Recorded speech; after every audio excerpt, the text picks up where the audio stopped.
I'm going to be reading the Quilt Story by Tony Johnston and Tomie dePaola. But before I do, I want to talk to you about thinking about some things while I read the story. First, how was the quilt made? And what happens to it in its lifetime? I also want you to think at the end of the story, how the end of the story is a lot like the beginning. The Quilt Story. The Quilt Story.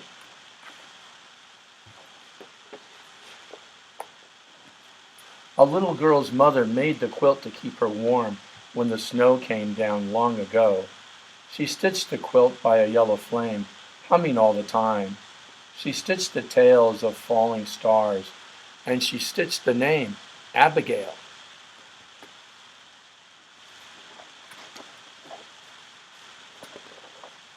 Abigail loved the quilt. She wrapped it round her in the quiet dark, and she watched the winter skies. Sometimes she saw a falling star. Sometimes Abigail played in the woods near her home. She had tea, her dolls had tea, and the quilt had tea all over it.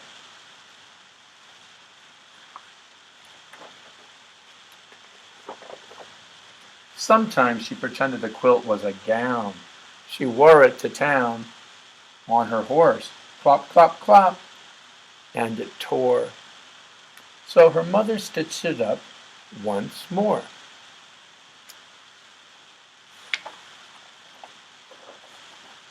Sometimes she played hide and seek with her sisters. She laughed and cried, "Don't peek," and hid under the quilt, and everyone found her. Sometimes Abigail was sick. She sneezed, and then she slept under the quilt, and she felt better.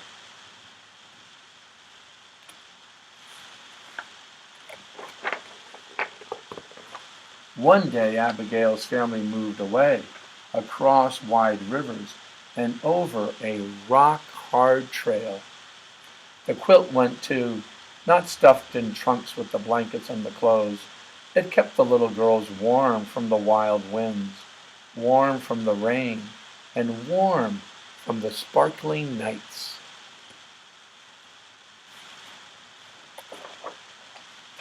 They built a new house in the woods. Abigail's father built it with his hatchet. Chop, chop, chop. He built her a new bed. Chip, chip, chip.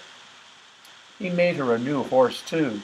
He worked until curly shavings covered the floor, and everyone sneezed and said, "Welcome home," and was glad. And Abigail felt sad.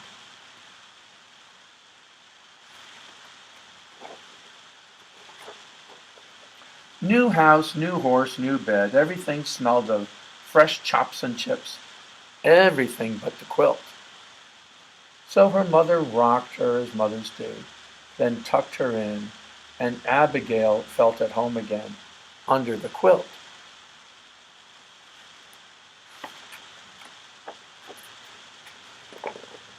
One day, when the quilt was very old and very loved, Abigail folded it carefully and put it in the attic. Everyone forgot it was there. A gray mouse came and loved the quilt. Her babies were born on top of it. They grew fat and gray in the warm stuffing. When they got hungry, they ate a falling star.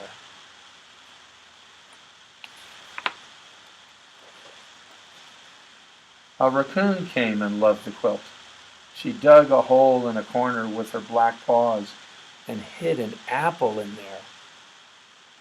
A cat came and loved the quilt, a patchwork cat. It rolled on the stars, and stuffing spilled out like snow. Then the cat curled up in the snow and purred.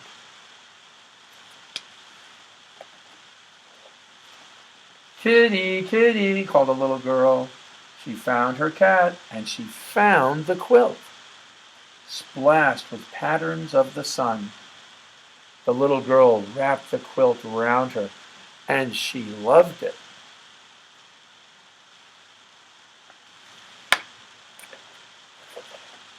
"Can you make it like new?" she asked her mother. So her mother patched the holes. She pushed fresh stuffing in. She stitched long tails on the stars to swish across the quilt again. And one day the little girl's family moved away, across miles and miles of pavement and snaking gray highways. They found a new house, freshly cleaned, freshly waxed, freshly painted white.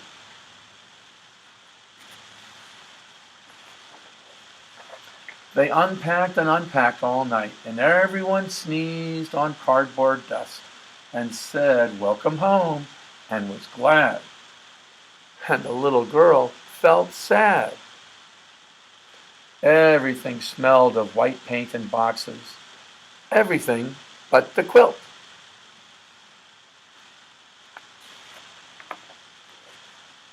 So her mother rocked her as mothers do, then tucked her in, and she felt at home again under the quilt.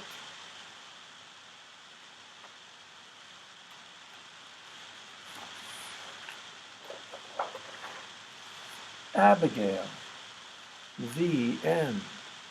I want to go back one page. Look, here's a picture of someone. Who do you think that is? It's not the little girl. It's a very old picture. Well, that's something else to think about.